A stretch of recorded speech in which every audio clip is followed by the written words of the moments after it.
everything. They put in new lenses for you, and they say it's permanent. And you don't need to wear glasses anymore if you fit the bill, right? They can correct it. I don't know if it works or not. I'm going to let everybody else be the guinea pigs, and then I'll try it later. Because there's something really irritating about not being able to focus. I remember the first time I was a lot younger, and I went to an eye appointment, and they said, try these on, and I had pretty good eyes. And when he put me with the glasses were like 20/40. And for the first time, I looked out and I could see the actual leaves on the tree instead of just green. I thought, oh, that's what I've been missing. Whether it's reading your notes, I've made my notes about as big as I can possibly do without looking handicapped. And it's because my eyes just don't focus up close anymore. By the way, I can still see all you. That's good out here. I'm good out here.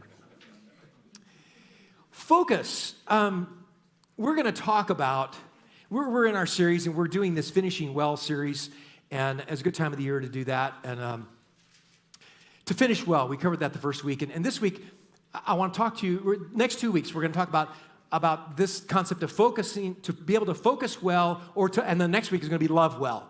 I mean, how do you finish well? And it's, focus well, love well. You need to get those two things right, and you'll finish well as well. So we're going to do that. If you've got your Bibles, we're going to be in 2 Kings chapter 2 this morning. Notes, you can follow along with those as well.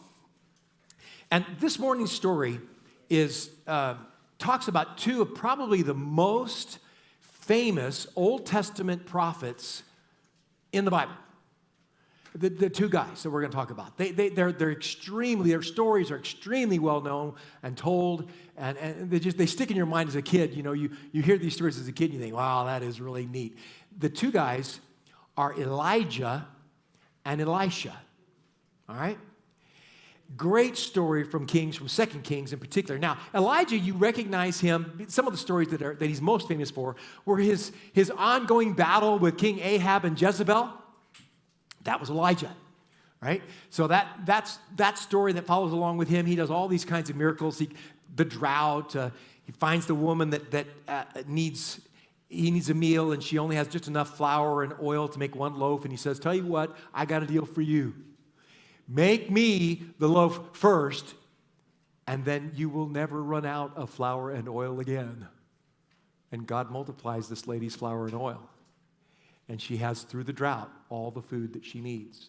That was one of those early miracles that he did. There's other stories where he raises the widow's son who's died. He raises her from the dead. But the one that everybody remembers is this one with Jezebel and the 450 prophets of Baal.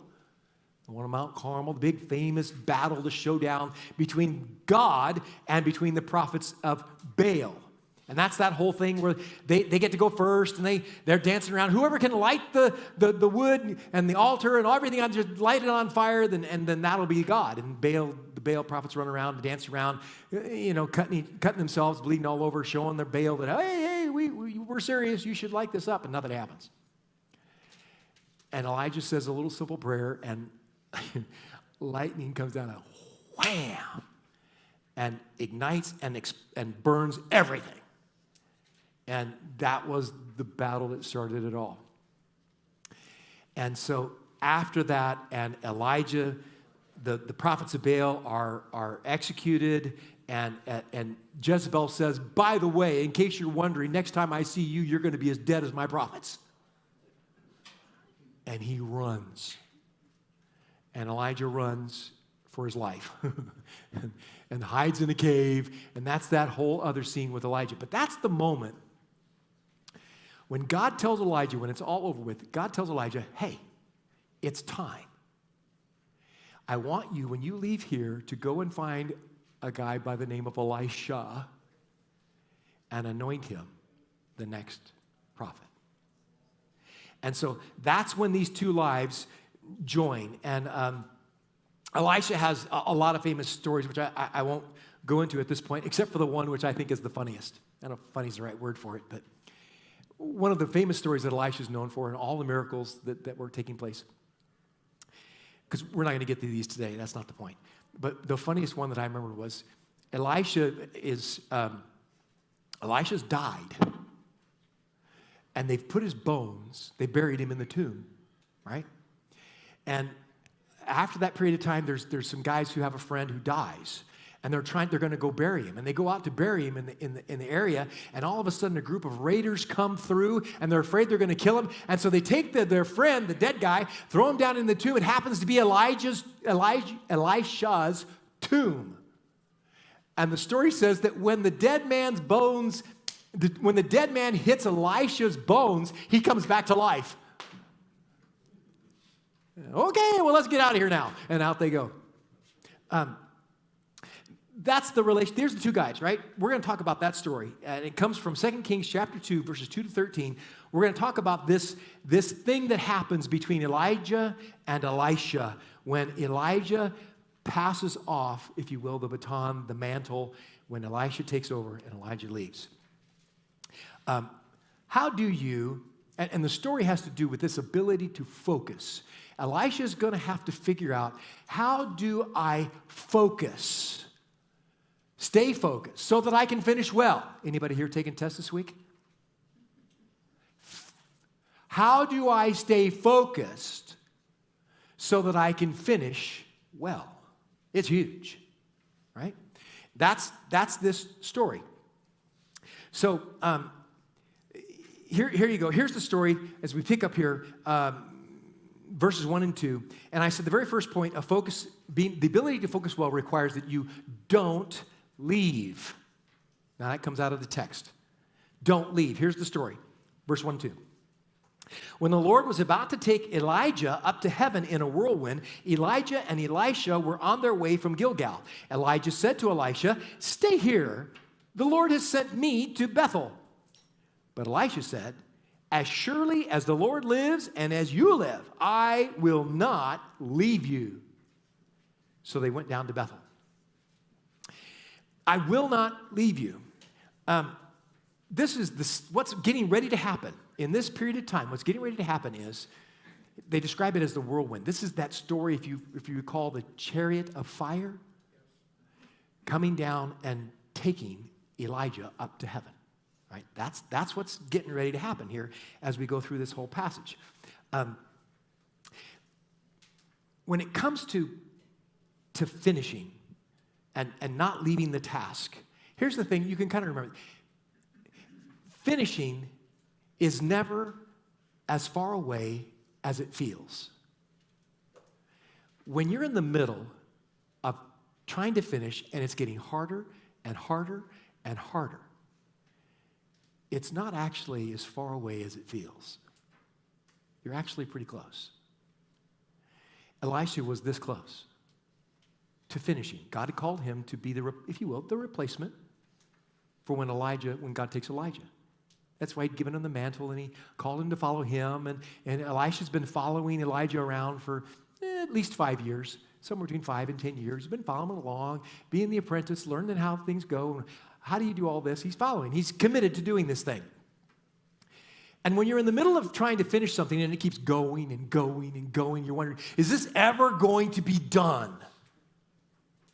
It's not as far as it feels. It's almost done.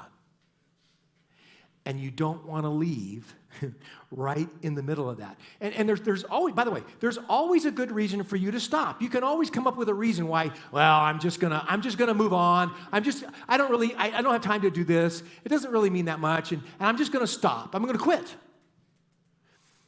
And this is interesting, because Elijah looks at Elisha and he says to him, "Why don't you just stay here? I mean, God's called me to Bethel. Well, you just need to stay." Elisha goes, "It's not going to happen. I'm in this. I've committed to this. I am not leaving you ever. I'm staying with you." He's going to stay to the end. How many of you like to eat broccoli, cauliflower, kale, and Brussels sprouts? Raw. I'm not talking about putting cheese sauce on everything. I'm not talking about pulling out the jug of ranch and pouring it out and eating it. I'm saying just eat it raw. Now here's the thing. You got to have a pretty good reason to eat raw Brussels sprouts and kale, because it is not good. You got to have a really good reason, all right? There are lots of things that you kind of have to have a bigger reason to keep going, because it's getting hard, and it's almost there, and you're still working at it, and it doesn't seem like it's ever going to end. It's almost like Elijah's saying to Elisha, do you really know why you're following me? I mean, is it just for fun because I do all the fun miracles? Is it just for excitement? Are you having a good time? I mean, why are you sure you know why you're following me? Why don't you just stay here? And Elisha goes, no, I'm not. I will not leave you. I'm going to focus on what God has called me, you, us to do. And it's always, by the way, it's always going to be in the middle of the hard stuff of life that we begin asking ourselves, why am I doing this? Why am I doing this? Because this is not fun. You will always have moments like that. That's how life runs. And it's important for you to know, why are you doing it? Do you have a reason that's bigger than just, well, it's fun? Or I like it? Or someday I'm going to be rich and famous? Do you have a better reason, a bigger reason, a more important reason for why you're doing what you're doing? Because if not, you're going to get interested in something else. There, and you're going to go from thing to thing to thing to thing. Anybody can do that. That's not what's happening with Elisha and Elijah. Second thing that it takes, if you're going to focus well, not only do you don't leave, don't quit, but don't be distracted. Look at verses 3 and 4. The company of the prophets of Bethel, read that again, a little slower. The company of the prophets at Bethel came out to Elisha and asked, do you know that the Lord is going to take your master away from you today? Yes, I know, Elisha replied. So be quiet. Then Elijah said to him, stay here, Elisha. The Lord has sent me to Jericho. And he replied, as surely as the Lord lives and as you live, I will not leave you. So they went to Jericho. It's hard to stay focused when there are any number of really good things that you could be doing. It's not that you're being asked to do, in general, as a general rule, you don't get asked every other week to engage with the international criminal syndicate. It's not like somebody's coming up to you and saying, let's go rob a bank. No. They're asking do you have time to do this? Or do you have time to do that? Or do you have a little money? Have you ever, I got to tell you, when you watch the commercials, if you're watching TV, watching certain channels, maybe more than others, but I mean to tell you, every commercial, somebody's doing a video that rips your heart out and asks for money. Here's the problem. It's not that it's a bad thing, right? It's a good thing. The problem is there is not enough time or money or resources to do everything that you see that's good, because most of it is. You can't. It's not possible. You have to choose what you will spend your life on, your resources on, your time on, because all of the stuff is a good option. It's very easy to be distracted when you're trying to follow Jesus. Lots of good things to do.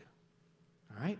So this is kind of a big thing. It's easy to be distracted from the most important things. That's what you're trying to find. You're trying to find, what has God given me and called me to do with my life and my time and my resources?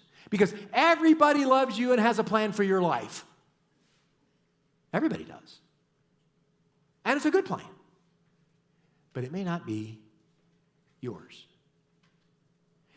You need to know what God has gifted you to do. What skills, what interests, what passions has he put inside of you? What is it inside of you that God is going to use for his honor and glory in the long run? And that's what you need to chase after. And you say, well, will other people join me? Other people will. You will gather people who have the same heart and passion to do what it is that you think God has called you to do. And there will be other people that go, yeah, God's called me to do that. But you cannot respond yes to everybody and everything that comes after you, because it's a distraction from the most important thing. So the prophets of Bethel tell Elisha, you know, Elisha, we've been talking to God, and do you know that God's about to take your master? You know he's about to take Elijah? Yeah. I know. Shh. Don't mess with this. Leave us alone.